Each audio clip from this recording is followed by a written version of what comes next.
ધારી સરકારી સિવિલ હોસ્પિટલમાં બેડ ઓછા હોવાને લઈને દર્દીઓમાં હાલાકી. ધારી ખાતે અદ્યતન સિવિલ હોસ્પિટલનું નિર્માણ કરવામાં આવ્યું હતું, પરંતુ અહીં દર્દીઓ માટે બેડની વ્યવસ્થા એકદમ ઓછી છે. ધારી તાલુકો 69 ગામડાઓથી જોડેલો તાલુકો છે. હાલ સરકારી હોસ્પિટલ ખાતે પ્રત્યેક દિવસે 400 થી 500 પેશન્ટો અહીં સારવાર લેવા માટે આવે છે. ડૉક્ટર તેમજ નર્સ અને હોસ્પિટલનો સ્ટાફ અહીં ખૂબ જ પ્રેમાળ જોવા મળે છે, પરંતુ દર્દીઓની સારવાર માટે અહીં બેડની વ્યવસ્થા માત્ર 30 જ છે.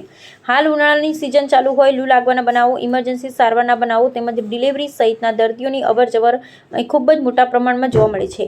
હાલ બેડની સંખ્યા ઓછી હોવાને લઈ દર્દીઓને બહાર બાટલા ચડાવવાની ફરજ પડે છે.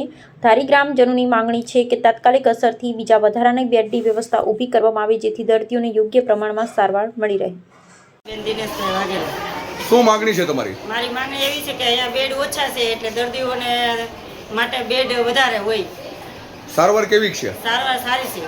ડોક્ટરો કેવા છે? ડોક્ટરો સારા છે. પૂરતા પ્રમાણમાં સારવાર મળી રહે છે? પૂરતા પ્રમાણમાં સારવાર મળી રહેશે. માનસિક વાઘેલા છે, ગામ નવાપરા ધારી. દવાખાનાનું કામ પણ ચાલુ છે. અહીંયા બેડ ઓછા હોવાથી મુશ્કેલી મુકાય. તમારી માંગણી શું છે? તમારી માંગણી મુજબ બેડ આપવામાં આવે એની મારી, જેથી બધા તાલુકાના જે ગામડાઓ છે, બધા તાલુકાના ગામડાઓ લોકોને સારવાર મળી રહે.